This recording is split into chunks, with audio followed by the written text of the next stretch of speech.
저는 오늘은 오랜만에 일어나자마자 눈꽃 방송인데 눈꽃만 떼고 하는 방송이다 라는 뜻이.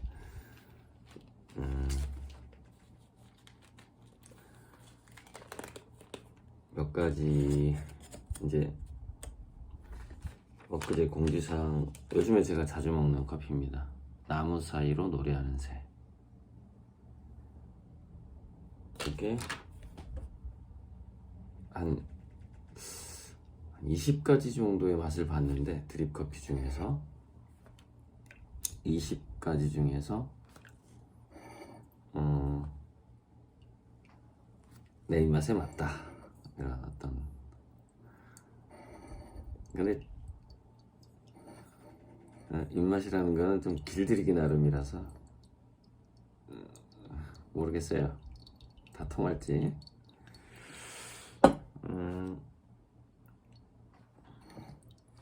여순 항쟁 그리는, 역사화 그리는 박근만 친구가 아무래도 민미업 쪽에서 있다 보니까 이분을 잘 아나 봐요. 한상렬 목사라고. 한상렬 목사라고 통일운동 하신 분. 약간 진보 쪽에서 통일운동 하시는 분이죠. 이분을 이제 곧 소개를 시켜서 제가 좀 만나게 될 것 같고요. 그 다음에 이제 약간 통일운동 그룹이 이렇게 보수 쪽이 있고 진보 쪽이 있고 그래요. 이분은 이제 나라를 구한 심청전이라는 책을 쓴 김현영 작가인데,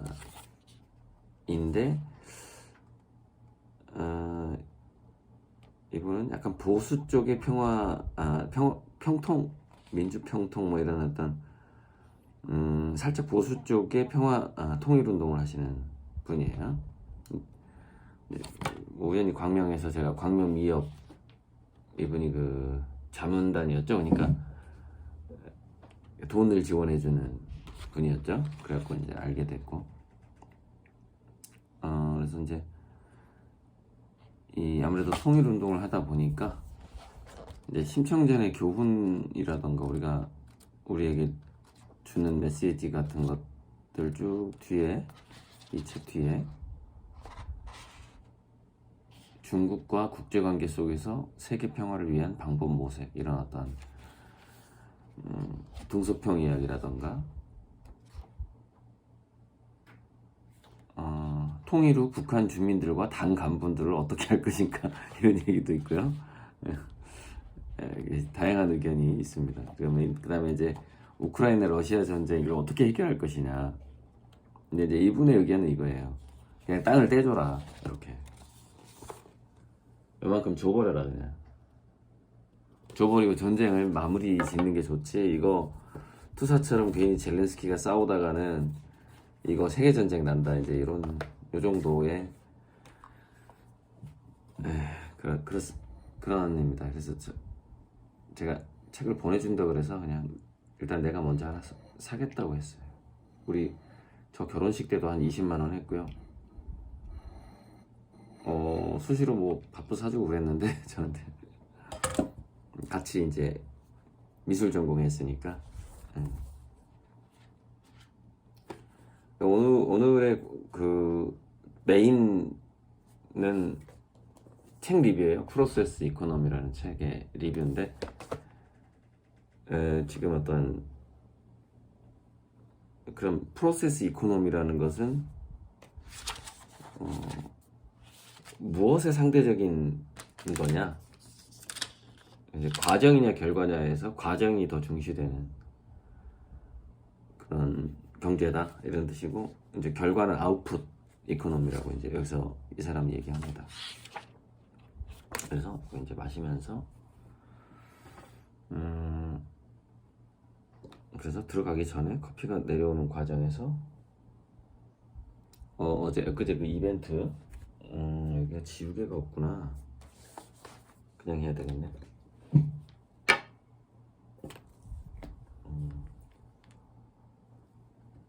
그러니까 G아트 지분은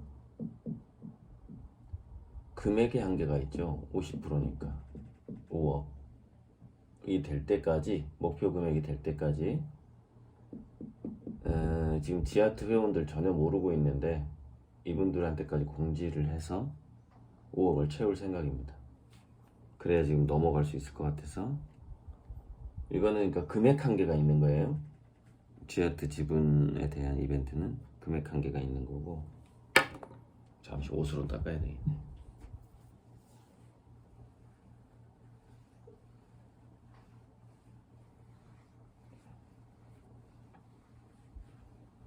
자,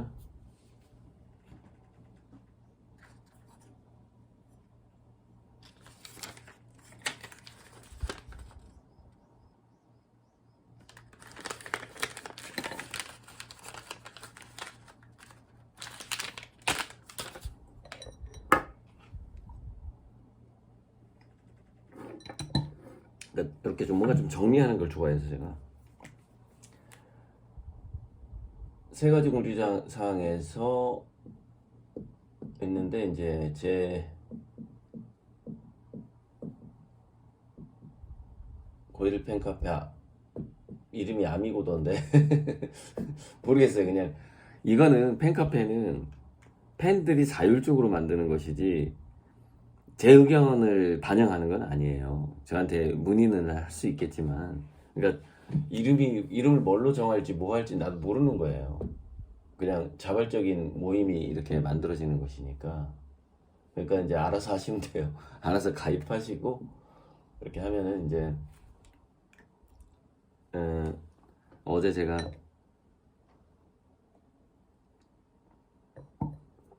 얼마 전에 파리에서 했던 아트페어의 40분짜리 영상을 보다가 한 25분 봤나? 지루해가지고 못 보겠는 거예요. 그래서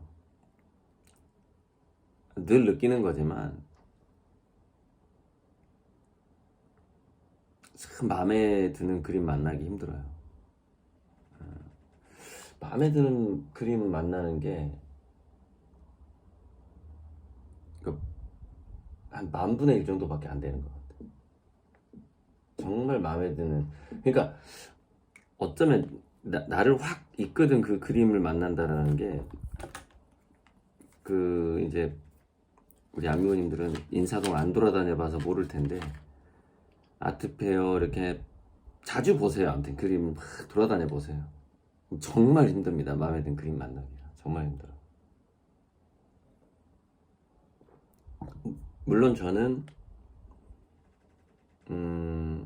더 까다롭기 때문에 그럴 수도 있는데, 그러니까 처음에 이제 그림에 입문하게 되면 잘 그린다 못 그린다, 이제 이 개념은 사실은 초등학교 미술부 수준이거든요. 그림을 잘 그렸다 못 그렸다, 초등학교 미술부.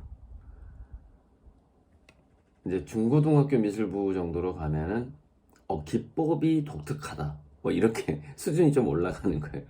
잘 그렸다 못 그렸다는 떠나요. 왜냐면은 잘 그리는 건 기본이기 때문에 그래요. 그 입시 미술 쪽에서.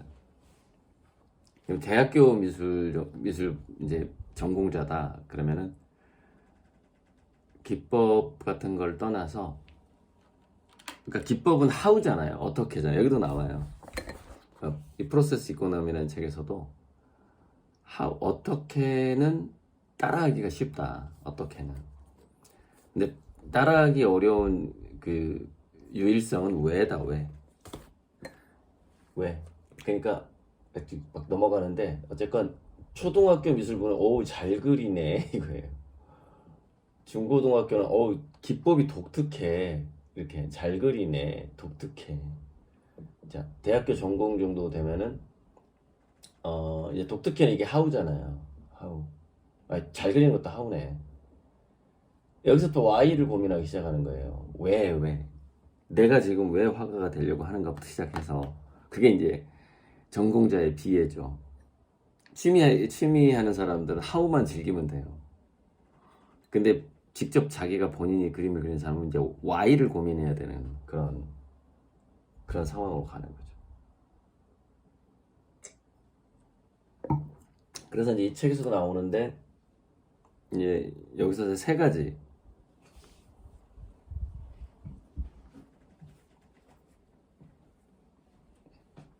이걸 고민을 하다가 이거죠. 자, how는 뭐냐면 can이잖아요. 내가 이걸 할 수 있어. y에 해당하는 게 will하고 must죠. 내가 지금 하고 싶어 하는 거야? 그래, 내가 할 수 있어. 그래, 내가 하고 싶어 하는 건가? will이 있는 건가? 할 수는 있지만 꼭 해야 되는 건가? must. 그래서 여기 must에서는 보통 이제 좀 이따 얘기합시다. 여기 이 부분은 책에 나오는 이야기니까. 요거를 이제 미술 전공자들은 고민을 하는 것이죠.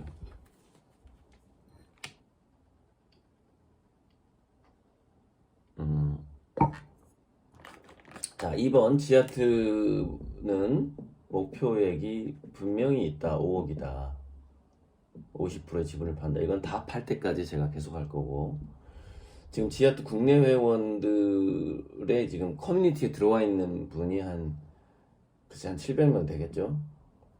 단톡방에 여기 공지를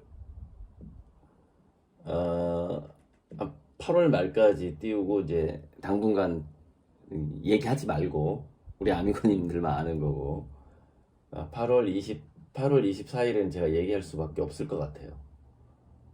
이거를 기회를 줘야죠. 지하트 회원들한테도 같이 어차피 하고 있고, 또 저한테 혜택 받은 것만 투자해도 뭐 이 정도는 될 거니까. 그래서 2번 공지사항은 돈의 한도가 있다. 자, 1번에서 팬카페는 나하고 상관없이 돌아가는 것이다. 네, 그게 중요하고, 2번은 돈의 한계가 있다. 3번 파나 1+1 이벤트는 2년이죠. 2년 후에 가는 거고, 요거를 이 판화를 돈으로 환산을 한다면 이게 어느 정도의 펀드가 되냐면 그러니까 100이 240에서 270%가 되는 펀드예요. 2.7배, 약 2.5배 정도가 되는 거죠. 2년 만에. 그런 펀드다. 그런데 이거는 그림이 제 판화가 인기가 계속 있었을 때는 이거는 웃돌 수가 있죠. 웃돌 수가 있고, 뭐 그런 판화 1+1 이벤트 펀드다. 그렇게 생각하시면 돼요. 그래서 이거는 제가 이거 취지가 있잖아요. 이 취지가 뭐냐면 고금리 시대를 좀 넘어가고 이 7월을 잘 넘기자라는 게 취지인데, 그래서 그 다음에 여기서 만약에 자금이 좀 부족하면 지금 현재 두 가지가 있다고 그랬잖아요. 환불금 신청 7,000하고 지하트 인사아트 프라자인가? 인사아트 센터 전체 대관료가 7,000이란 말이에요. 그래서 1억 4천을 마련을 해야 되는 상황이죠, 지금. 그래서 이 두 가지 이벤트를 하는 겁니다. 그러니까 8월까지 필요한 돈이죠. 이게 1억 4천이 8월까지. 그래서 요거는 8월 말까지만 이벤트를 하겠습니다. 약 50일. 그리고 입출금 정지를 하는 거죠. 지하트는 5억 될 때까지 그냥 쭉 가는 거고, 파나 1+1은 입출금 정지를 할 겁니다. 8월 말에. 그때까지만. 그리고 요거는 다른 데 공지하기가 좀 뭐해. 명분이 별로 없어. 이거는 제 그림을 잘 아는 사람들에게만 해당하는 거라서, 저하고 어느 정도 과거의 소통과 교감이 있는 분들에게만 이게 신뢰 없이 이런 건 못하니까, 먼저 파나 값을 먼저 한두 개, 아니 10개 사도 돼요. 그래서 1,000만 원 넣으면은 나중에 뭐 2,700만 원어치를 가져가는 거예요. 대략 3,000만 원어치 가져가 2년 후에. 파나의 개수가 늘어나기도 하지만 아, 또 하나가 있구나. 참, 그 공지 못했던 게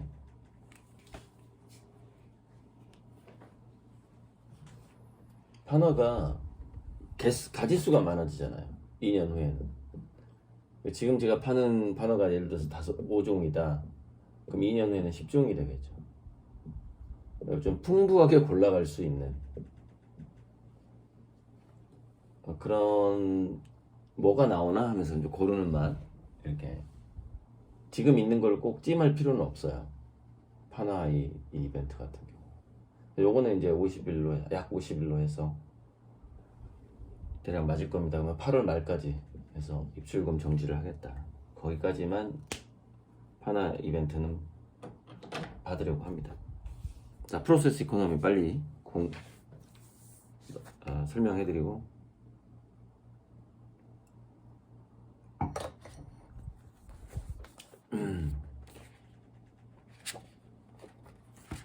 그래서 이 사람은 이제 뭐 일본의 작가고요. 교토 대학, 게이오 대학이죠. 게이오 대학 뭐 예를 들어서 우리나라에 뭐 스카이가 있다 그러면은 그 중에 하나죠. 약간 고려대 느낌?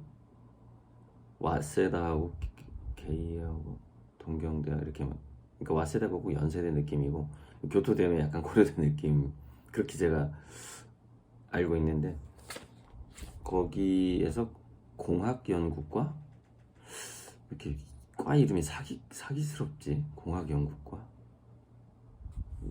과 이름이 좀 이상한데 어쨌건 간에 아마존 재팬 1위 베스트셀러인데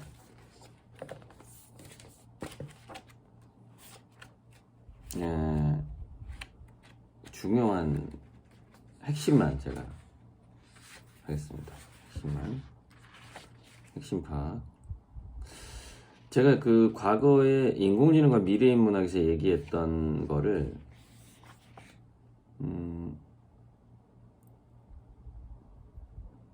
6D라는 개념이 좀 나오는데 이 사람이 싱귤러리티 대학의 학장이기도 미 한국 우주국이 후원하는 실리콘밸리 소재 창업교육기관인 싱귤러리티 대학교 학장이기도 한 그는 기술의 발전에 따라 AI가 인간의 지능을 넘어서는 순간 특이점 이후에 6D화가 될 것이다. 굉장히 그 진보적이고 제가 인공지능과 미래인문학에서 자주 얘기했던 이야기인데 요게 약간 영성의 시대로 넘어가는 데 있어서 인공지능 역할이 있거든요. 자, 이렇게 6가지가 있는데 디지털화, 디셉션인데 잠복기로 해석을 했어요. 잠복기. 그러니까 물밑 작업 같은 거예요. 그러니까 변화가 잘 느껴지지 않지만 저변에서 엄청나게 변화가 일어나고 있는 거죠. 파괴적 혁신. 그러다가 그게 갑자기 파괴적 혁신으로 드러나게 되는 거예요. 이게 지금 AI 시대거든요. 그러니까 블랙스완처럼 다가와 버려요. AI 시대는. 저는 그 시기를 그때 계속해서 강의에서 언제라 그랬어요? 2025년이라 그랬잖아요. 갑자기 세상이 변하는 느낌이 들어버리는 때가 확 와버리는 거예요. 그 다음에 그 이후에는 무료화, 비물질화, 진정한 민주화가 오는 거예요. 그러니까 AI가 등장하지 않으면 진정한 민주화가 될 수가 없어요. 딱 카르텔이 형성이 되기 때문에 그래요. 팔이 안으로 굽기 때문에. 그러니까 팔이 안으로 굽는 걸 방지하는 것은 이제 전 지구적인 지구촌 추장 같은 AGI가 등장을 해야 되거든요. 그게 진짜 민주화가 되는 거죠. 그래서 잘 봤다고 생각을 해요. 이 부분은 잘. 근데 여기서 무료화라는 게 이제 아직은 안 느껴지겠지만 지금 고물가 시대라서 결국에는 그래서 이 6D의 시대가 오면서 AI의 시대가 오면서 두 가지가 굉장히 중요해지는데 그게 바로 프로세스하고 스토리다 이렇게 얘기하는 겁니다. 과정에 대한 공개와 그거 자체가 스토리의 라인이 좋아야 돼. 탄탄해야 되는 거죠. 자, 이 안경은 제가 스포츠용으로 맞춘 건데 엄청나게 이렇게 꽉 끼는 안경이에요. 이렇게 이렇게 해도 안 흔들리는 거, 막 위아래도 꽉 끼는 안경. 근데 지금은 독서형으로 바뀌어버렸네요. 렌즈를 바꿔버렸어요.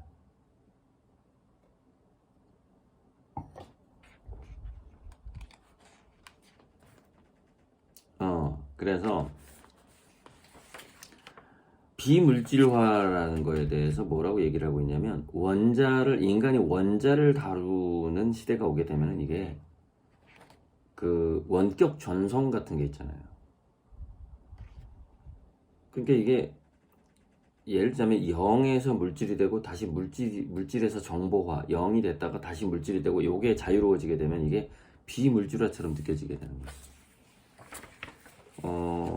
뭐 스타트렉, 스타워즈에서 나왔던 그런 일들인 거죠. 어쨌건 프로세스하고 스토리가 중요해지는데, 지금 MZ세대에서 나타나는 경향이 뭐냐면, 마틴 셀리그먼이 행복의 5가지 요소를, 제가 예전에 강의한 적이 있던 거예요. 행복의 그 5가지 요소라는 게 있는데, 사람들은 이 5가지가 충족되었을 때 행복하다라는 그게 있어요. 그게 뭐냐면 성취, 쾌락, 좋은 인간관계, 의미, 몰입이에요. 이 5가지인데, 이거는 정말 대대적인 연구를 통해서 나온 거죠. 근데 이게 MZ세대로 넘어가면서 바뀌어가고 있다는 겁니다. MZ세대가 성취를 포기한다는 거예요. 성취를 포기해버려. 그게 이제 그 N4 세대잖아요. N4 세대. 아니, 무슨 성취야. 자, 지금을 즐기게 되는 거죠. 그러다 보니까, 자, 일본 같은 경우에선 그때 단사리 운동이라는 게 있어요. 단사리. 쾌락까지 포기하는 경향도 있는 거예요. 이거는 다 포기한 거 아니에요. 쾌락까지는. 근데 이게 게임으로 넘어간다거나 하지, 가상으로 넘어가는 거예요. 이 쾌락이. 이 물질적인 쾌락이 불가능하니까. 돈이 없으니까. 그러니까 여기서 성취와 쾌락이라는 것은 돈으로 가능했던 쾌락에서 이걸 포기한다는 건 뭐냐면은 약간 돈 안 들이는 쾌락 쪽으로 간다. 그리고 하지만 그 관계는 포기를 못 하는 거죠. 그래서 이거는 가상에서 무슨 SNS 상에서의 관계가 될 수도 있고, 그 다음에 의미와 몰입은 끝까지 포기를 할 수가 없는 거예요. 인간에게 의미와 몰입이라는 게. 잘 안 보이니까 넘어갑시다. 자, 그래서 이런 시대에는 그러니까 성취를 포기한 MZ 세대에는 뭐냐면 그런 게 아니에요. 뭐 동굴에서 이 돌을 닦아가지고 짠 나타나는 이런 게 아니고, 모든 과정이 공개되는 프로세스인 거죠. 그 과정을 즐기는 거죠. 왜냐면 성취의 확률이 낮아졌잖아요, 기본적으로. 그러니까 꼭 성취를 향한 과정도 아니야. 그냥 삶의 과정인 거죠. 이런 거를. 그래서 그냥 삶의 과정을 공개해서 대박이 났고 전 세계 공감을 불러일으킨 게 바로 BTS인 거죠.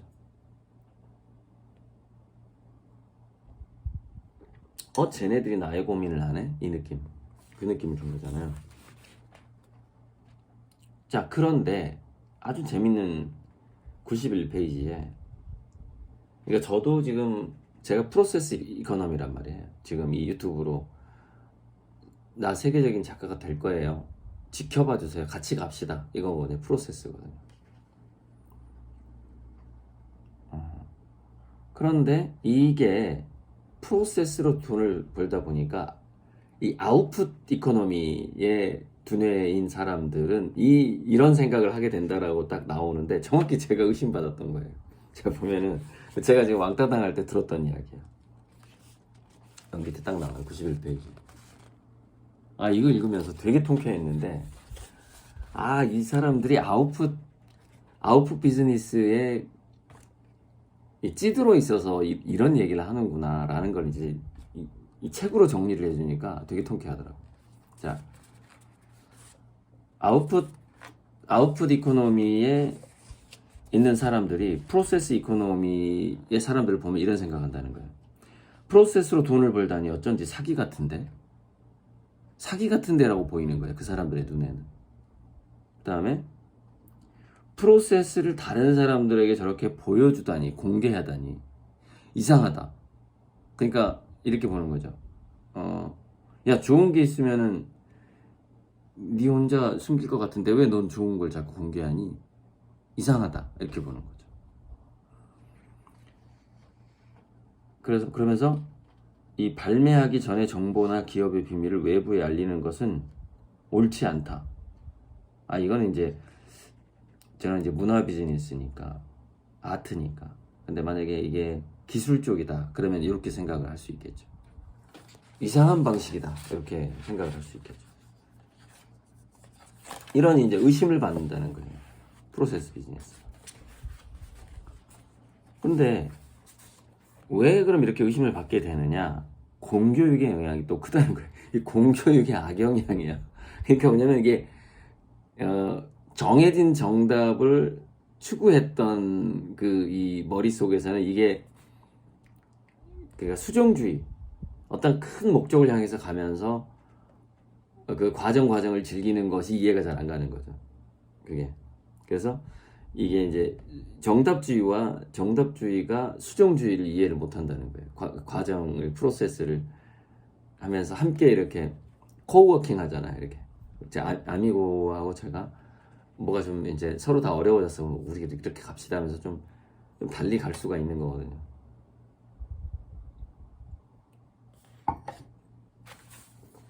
그래서 이게 공교육의 영향 때문에 프로세스 비즈니스를 이해를 못하고 있다. 그래서 이게 여기 이제 오케스트라, 그러니까 뭐 베토벤이나 모차르트가 막 이렇게 작곡을 해가지고 악보를 샥 만든 다음에 자 오케스트라 합시다, 이게 아니라는 게, 이게 이제 아웃풋 비즈니스고, 그러면서 대박 났어요, 뭐 이런 거죠. 표가 많이 팔렸어요. 이게 오케스트라 방식인 거고, 그게 아니라 이게 재즈 방식이라는 거죠. 동양의 재즈가 시나위라고 제가 알고 있는데 약간 판소리 개념이죠. 판소리는 정해진 대로 흘러가지 않거든요. 기본 건 있지만 약간 판소리, 시나위, 재즈 같은 느낌으로 가는 게 이제 이 프로세스 이코노미다.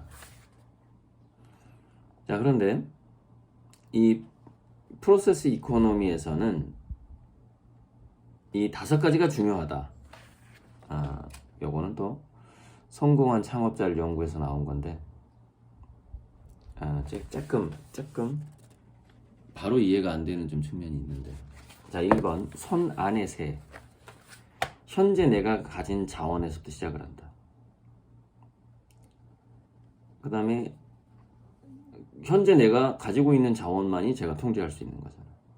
바로 그것에 집중한다. 저는 이제 그림 그리는 거에 집중하면 되는 거죠.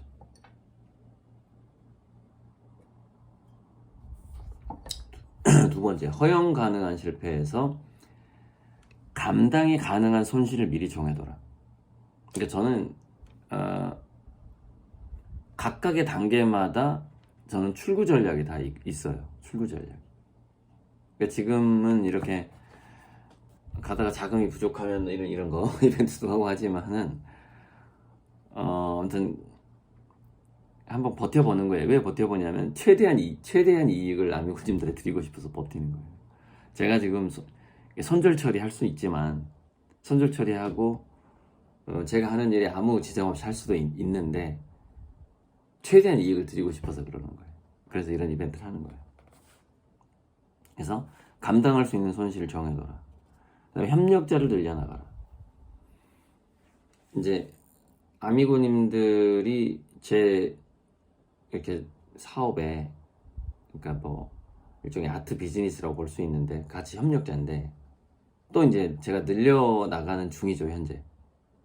근데 제가 지아트 회원들은 화가들이 많기 때문에, 우리 정말 유명한 사자성어 동병상련, 동해상투가 있어요. 그래서 화가는 화가들을 질투합니다. 그래서 저는 다른 화가를 경계해요. 질투할 거니까.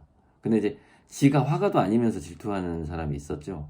개소말날이라고 그 이렇게 허위사실 유포하는 그 내용을 보면은 질투심이 아주 꽉 차 있죠. 그게 사이코패스의 아니 소시오패스의 특성이에요. 자기가 그 이기고자 하는 그 집착 이런 게 있어요. 자기가 더 잘나고 싶어하는 집착 이런 게 있거든. 어쨌건 하지만 지하트 그룹에서도 제 협력자가 나올 수 있다고 생각해요. 그래서 요거를 이 5억 목표치를 지하트에도 한번 8월 20일, 24일부터 딱 일주일 이벤트로 한번 공개를 해볼까 생각 중이고, 만약에 5억이 안 찬다면.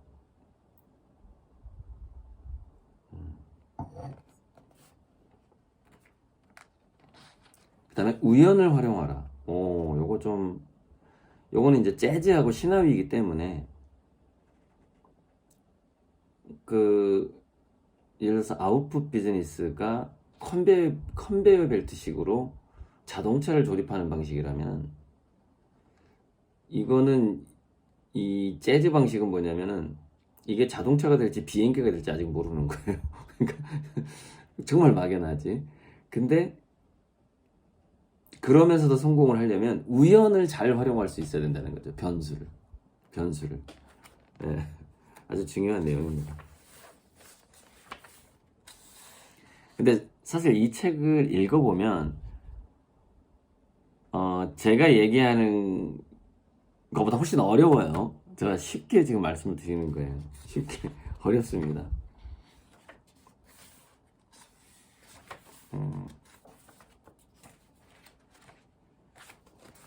원래 잘 이해해야만 쉽게 전달하는 거거든요.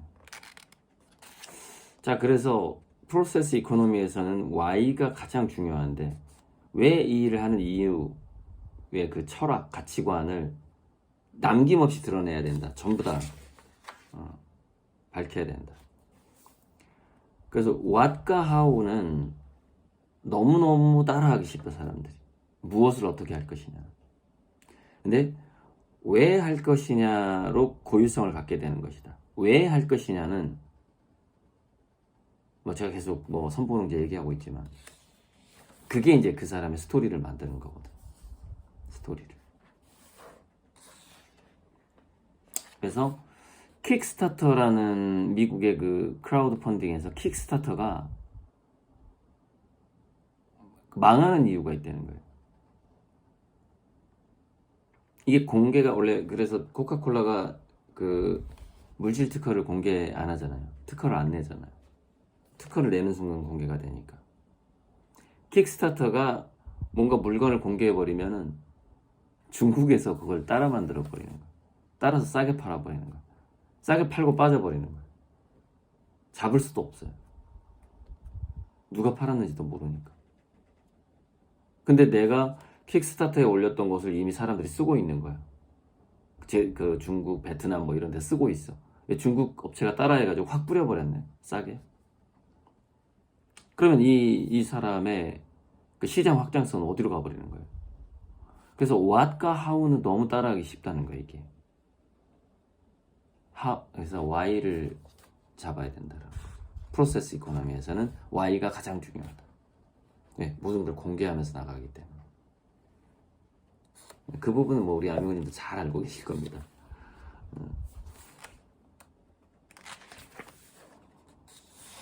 그래서 계속해서 공감을 이끌어내면서 가는 것이죠. 그다음에 그 열정, 공감. 여기 뒤에 가면 컴패션이 나오거든요. 심퍼시가 아니라 컴패션이다. 프로세스 비즈니스는. 그래서 이게 이벤젤리스트라고 왜 그 모든 팬들이 전도사가 되는 그게 이제 6E 마케팅이죠, 이게. 아까 제가 6D가 나왔었죠. 6D, 6E로 가는 겁니다. 6D, 6E. 6D는 좀 아직 실감을 못 할 거예요. 2025년 지나야 6D를 실감하게 될 거고, 그 이후에 아직 6D까지 실감할 수 있는 지금 상황은 아니에요.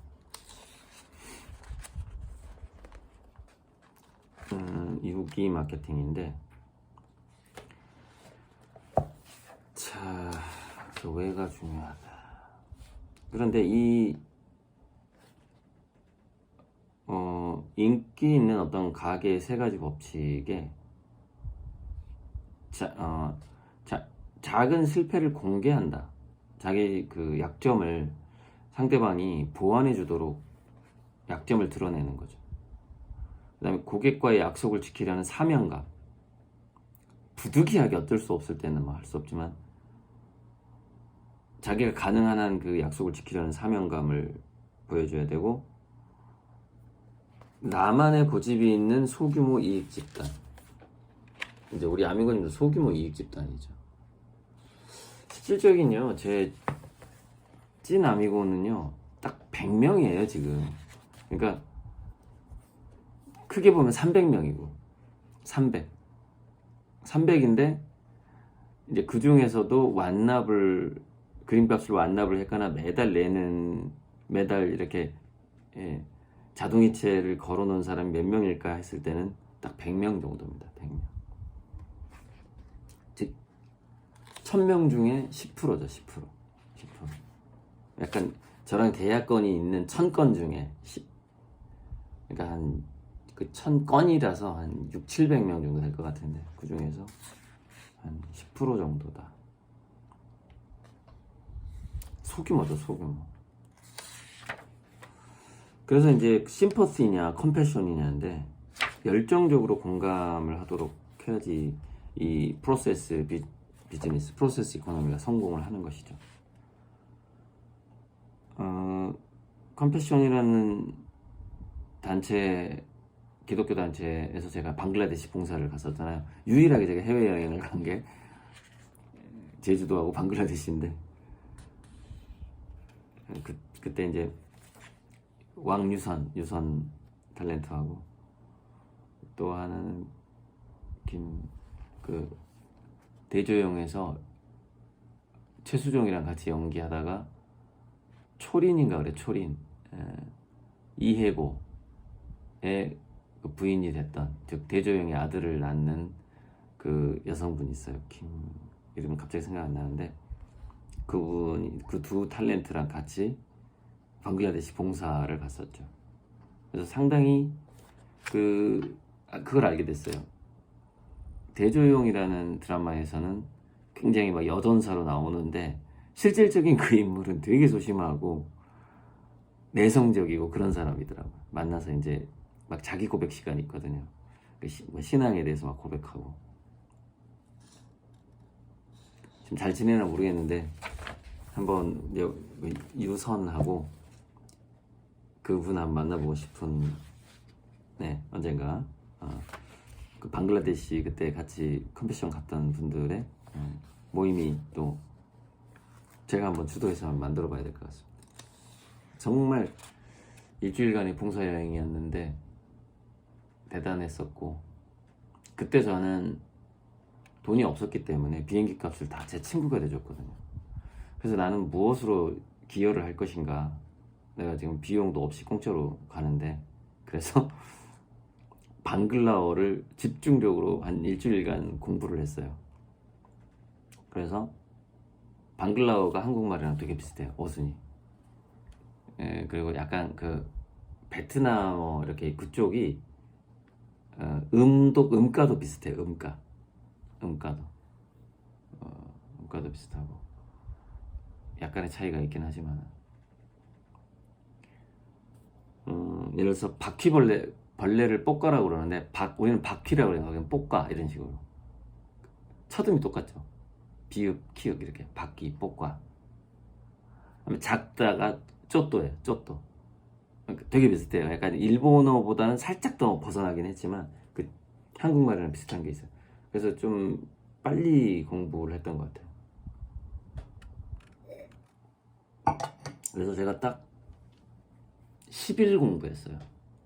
그러니까 여행 가기 전에 방글라어 사전을 한 3번을 읽으면서 거의 외우고, 방글라에 가서 3, 4일 동안 현지인하고 대화를 딱 하니까 방글라 가서 딱 4일째 방글라 현지인하고 대화가 가능할 정도로, 좀 간단한 대화가 가능할 정도로. 그래서 제가 통역 역할을 해줬어요. 그러니까 방글라어를 하는 사람이 누가 있어요, 한국에. 사전도 구하기 힘들었는데 제가 그때 터미널에 가서 고속터미널에 있던 그 영풍 문고에서 좀 어렵게 구했네, 방글라 사전을. 그래서 그거를 3번 이렇게 읽어봤죠. 어순이 같으니까 이제 단어만 알면 되니까. 그래가지고 이제 통관할 때 제가 이제 우리는 몇 명이 왔다, 봉사하러 왔다, 이걸 제가 방글라어로 말을 했어요. 그랬더니 깜짝 놀래버려. 한국 사람이 방글라어로 얘기하니까. 그래서 바로 통과. 이게 검사를 안 했어요. 그러니까 신뢰감이 확 드는 거지, 그 사람들. 봉사하러 왔는데. 그래서 원래 그 통관할 때 우리는 갈 때 짐을 엄청 많이 가져가요, 컴패션에서. 왜냐면 거기에 아이들한테 선물을 해줘야 되니까. 가방이 어마어마하게 많아. 1인당 그 캐리어 한 2-3개씩을 들고 가야 돼. 선물할 게 많기 때문에. 그러니까 이게 이제 마약인지 뭔지 막 이렇게 다 본단 말이에요. 근데 우리는 봉사하러 왔고 11명이 왔다 그러니까 바로 그걸 방글라어로 하니까. 그래서 이제 그건 제가 이제 사전에 준비를 한 거고. 그래서 그 통관할 때 그 다음에 현지인하고 간단한, 그러니까 거기는 영어로 이제 우리가 영어로 말하면 그 방글라에서 영어를 알아듣는 사람이 방글라어로 말하고 이제 거기 통역은 있긴 있었는데 재미가 없죠. 그래서 제가 직접 방글라어로 이렇게 하면 이제 더 분위기가 좋아지더라고. 분위기가 좋아지더라고. 아무튼 그런 컴패션의 추억이 있습니다. 컴패션. 나중에 또 이제 한번 영상으로 또 이제 유선이랑 같이 이렇게 나오는 그런 또 때가 올 수가 있습니다. 영상으로. 우리 또 초린 아가씨 그 당시 그 약간 어디 몽골 부족장 딸이었는데 몽골이었나 그때가. 거란 그죠? 발해에 대한 거니까.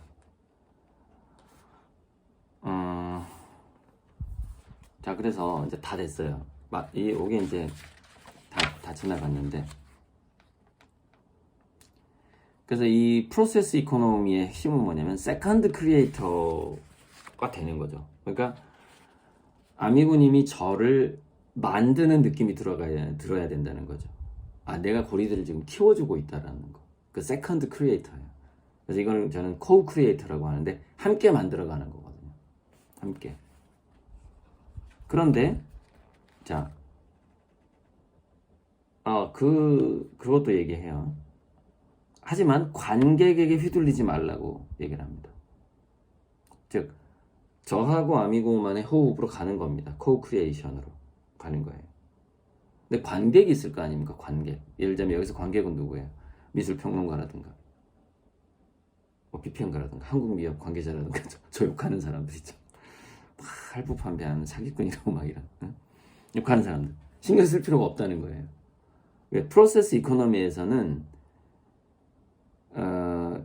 창조적 파괴를 통한 소수의 어떤 공감대, 컴패션으로 가기 때문에 말들이 많아. 주변에 어쨌건 간에 말들이 많은 거예요.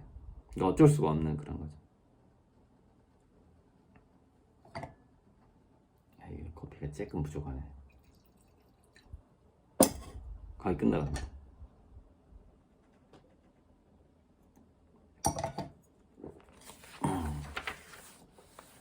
그래서 그 부분이 여기 나옵니다. 같이 그 세컨드 크리에이터가 되는 것이다.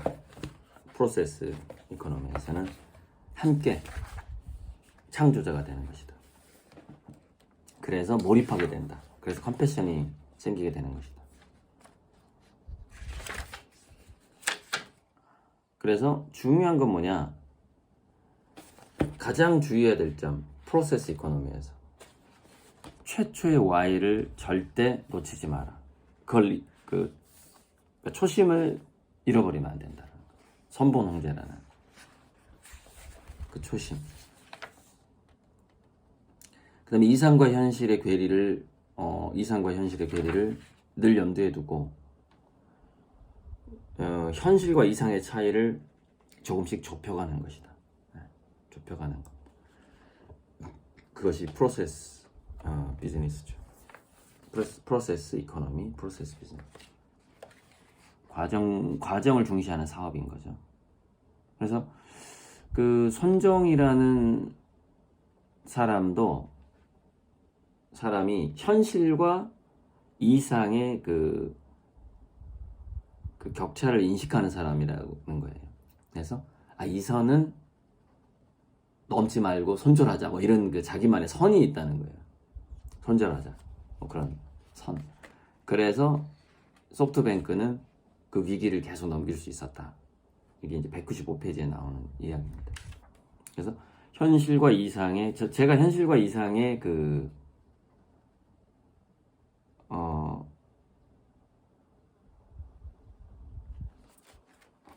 제 감각이 좋아요. 네, 좋으니까 그거는 염려 안 하셔도 돼. 이 옷은 그냥 갑자기 빨래통으로 들어가게 생겼네요.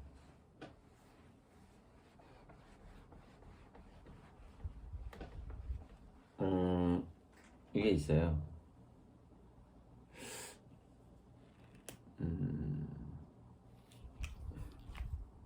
이 얘기를 꼭 하고 싶었었는데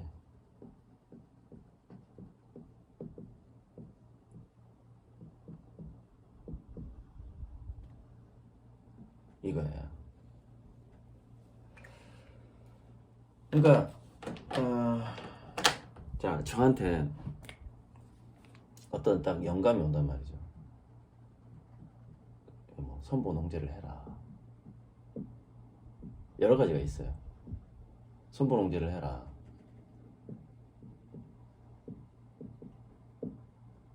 미래 통화에 너의 그림이 쓰이게 될 것이다. 그 다음에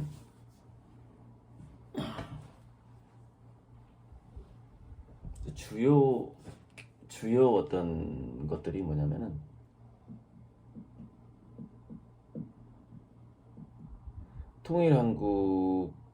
통일한국에서 굉장히 큰 역할을 하게 될 것이다. 제가 이 통일한국 직후에 그게 2030년 초예요. 그러니까 지금 통일이 2026-7년에 될지 그때 개방 정도는 되겠죠. 북한 정권이 무너질 것이고. 그러면 초대 정부, 남북한 통일 초대 정부가 언제쯤 될 것이냐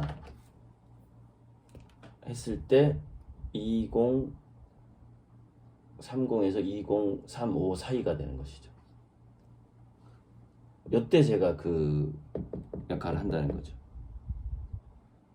몇 살이죠? 약 64세 전후가 되는 거죠. 한국 나이로 62세에서 여태가 되는 거죠. 요거 하고 요거는 뭐 글로벌하는 거고 이것도 글로벌한 거고 이거는 한국에 대한 거고 요런 영감들이 막 온단 말이죠. 그래서 그게 저는 이제 이렇게 예비하심으로 느껴지는 건데 문제는 뭐냐면은 제가 계속 의문을 던져요. 첫째, 저에게 오는 영감을 제가 첫째 믿지를 않아요. 처음에. 그럼 힌트를 달라고.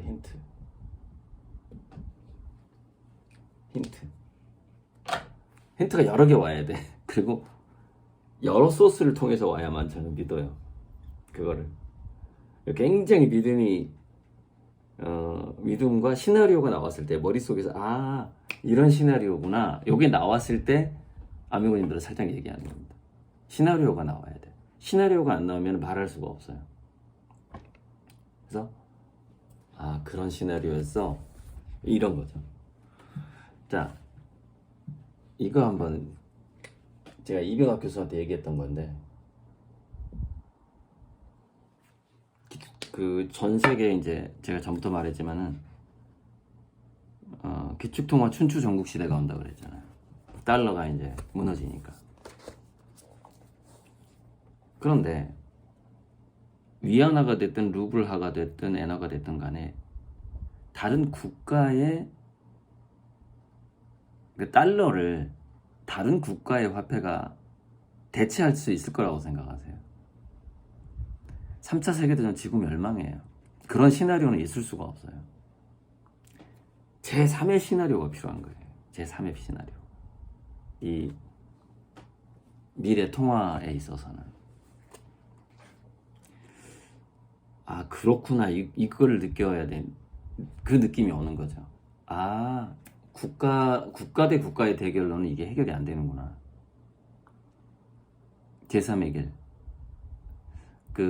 약간 전 지구인들이 약간 영성의 시대가 오면서 또 문화가 중요해지는 시대가 오면서 어떤 굉장히 유명한 화가의 그림을 통해서 기축통화 춘추전국 시대가 끝나는 거죠. 그래야만이 핵전쟁 없이 가는 겁니다.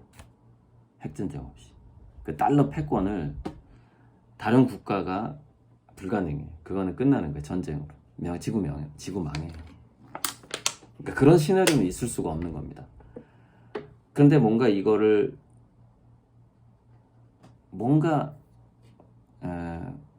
기축통화는 필요하거든요. 그것이 처음에는 이제 이렇게 협약이라든가 관세처럼 이렇게 연합이라든가 이런 게 있기. 그게 이제 춘추전국 시대죠. 그러니까 그 시대를 어떻게 마감을 할 거냐 이 말이죠. 그래서 그거는 문화적으로 대단한 하나의 파워를 갖게 된 어떤 그 파워라는 것은 패권이 아니죠. 자발적 참여를 일으켜내는 파워죠. 그런 게 드러나게 되는 것이죠. 그러니까 저는 이런 게 시나리오가 이해가 돼야 돼, 이해가. 그러니까 이쪽으로 갈 수가 없구나. 그럼 다 지워가는 거죠. 그런 시나리오들. 불가능하네.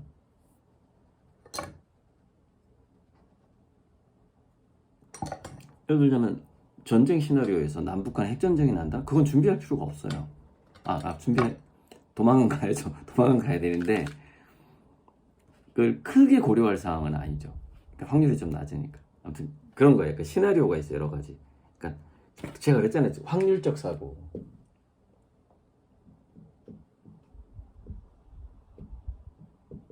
그다음 뭐예요? 가설 검증.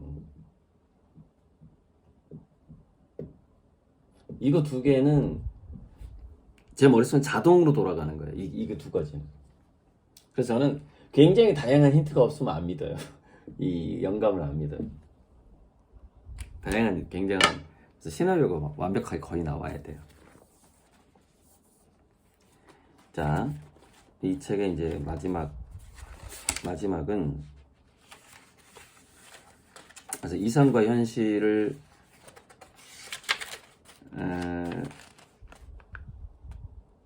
그 차이를 좁혀가는 것이 기업가의 일이지만 그것이 또 예술가의 일이기도 하죠. 자, 이제 마무리를 좀 지어봐야 되는데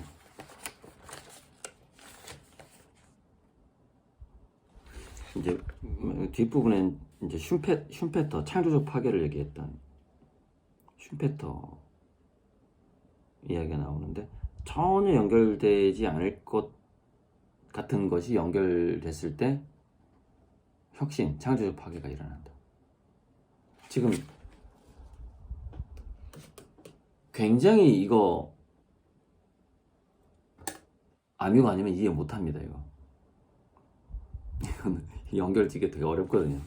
어려워요. 이해 못할 거예요. 자, 몰입의 이제 세 가지 조건이 이제 will, can, must가 드디어 나오는데 will과 can과 must.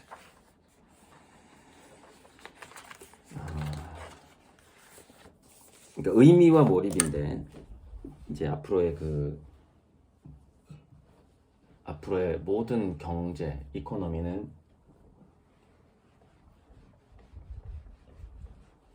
세 가지 의미 몰입 관계란 말이에요.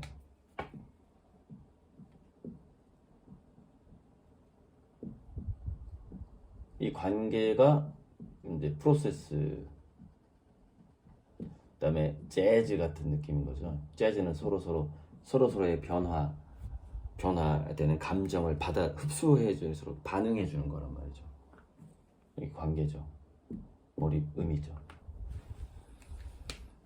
여기서 이제 마틴 셀리그만의 행복에서 두 가지가 빠졌다 그랬죠. 성취, 쾌락. 요게 약간 그 구시대적인 거라는 거죠. 성취와 쾌락 이주의가. 그러니까 뭐 은퇴가 없어지는 거예요. 은퇴가 없는 시대인 거죠. 그러니까 이게 사라지는 거죠.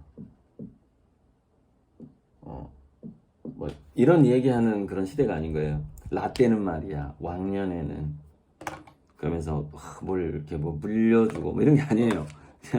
그냥 죽을 때까지 계속 그 삶을 살아가는 어떤 그런 과정만 있는 이제 그런 식으로, 또 의학의 발달이 또 그런 시대를 다 가져오고 있고.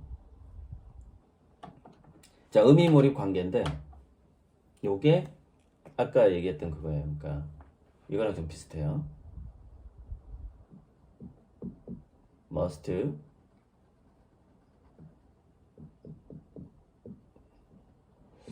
그래서 이 책에 이거 세 가지가 있는데, 예를 들어서 자기가 하고 싶은 일이 있고, 이게 1번 내가 할 수 있나를 물어보는 거야. 내가 할 수 있나? 3번 그게 근데 꼭 해야 되는 건가? 그게 이제 사회적 의미거든요. 이게 must가. 내가 할 수 있나? 할 수 있나? 아무튼 이거는 이렇게 서로 막 교차가 되는데, 하고 싶고 할 수 있어야 몰입이 되잖아요. 하고 싶고 할 수 있어야 이게 몰입이 되는 거죠.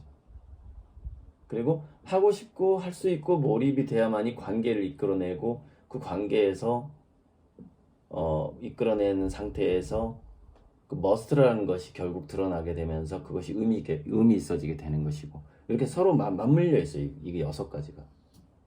이 책에는 이 6가지를 연결 짓지는 않아요. 제가 지금 연결 짓는 거예요. 이 책을 보면서. 자, 그런데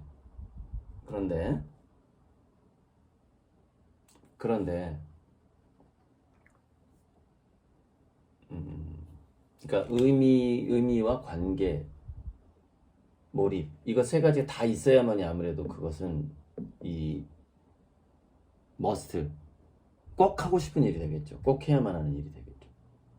근데 그 출발은 will, 내가 하고 싶은가. 근데 will과 can은 좀 바뀌기도 합니다. 어렸을 때 아이들은 칭찬을 통해서 자기가 잘하는 것에 대해서 will을 갖게 돼요. 그러니까 will과 can이 좀 이렇게 순서가 바뀌기도 합니다.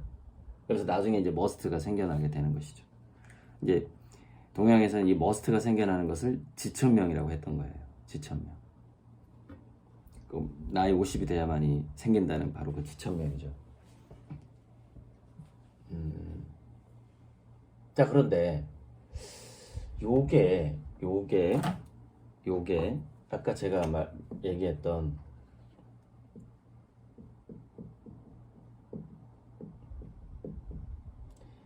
예비하심에 대한 감각이라는 게 있거든요. 약간 평행우주적 감각일 수도 있어요. 미래를 느끼는 거예요. 이게 약간 평행우주인데,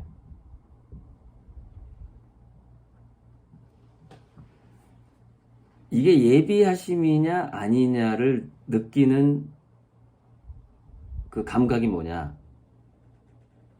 이거 세 가지가 동시에 느껴지는 거예요. 그러니까 뭐냐면, 제가 지금 하는 일은 will과 can과 must가 압축적으로 느껴져요. 순서가 없어.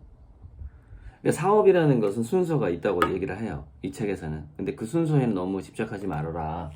네가 must를 먼저 느낀다면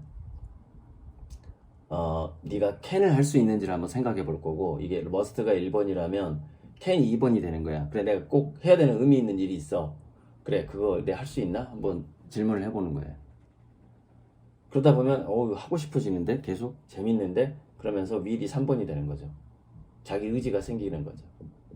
1, 2, 3이 될 수도 있고, 할 수 있으니까 애들이 이제 성장 과정이죠. 할 수 있으니까 윌이 생긴 다음에 자기가 윌이 생긴 거를 이렇게 머스트로 만들어가는 방식도 있고 그래요. 요게 이제 어떤 비즈니스의 종류에 따라 자기의 어떤 그 직업에 따라서 취미가 됐든 예술이 됐든 이 머스트와 윌과 캔이 순서가 바뀔 수 있다라는 얘기가 이 책에 나옵니다. 그런데 저는 이 예비하심의 느낌은 그게 아닌 것 같다는 거죠. 예비하심의 느낌은 뭐냐면은 이게 한꺼번에 느껴져요. 동시에. 이거는 내가 하고 싶으면서도 할 수 있는 것이면서도 반드시 해야 되는 거예요. 그래서 자기가 어떤 일을 할 때 이거 세 가지가 한 방에 팍 오는 뭔가가 있어요. 그러면 이거는 약간 예비하셨다라는 느낌, 약간 운명이구나, 이런 이 운명의 느낌이 나요. 운명의 느낌. 그러니까 의미몰입 관계가 저절로 되는 거예요. 저절로. 그러니까 여기서 인연이 찾아오는 거죠. 관계는 인연이 저절로 되는 것이고 이게 한 방에 느껴지는 거예요. 그것이 운명의 느낌이에요. 예비하심. 미래를 기억하는 거죠. 제가 예전에 그 책에다가 사인을 해줄 때 평행우주 명언을 이렇게 자주 썼거든요. 그러니까 사인북 줄 때 그러면서 딱 한마디를 이 말을 많이 썼습니다. 그 정겹골치 서울대 가다 해도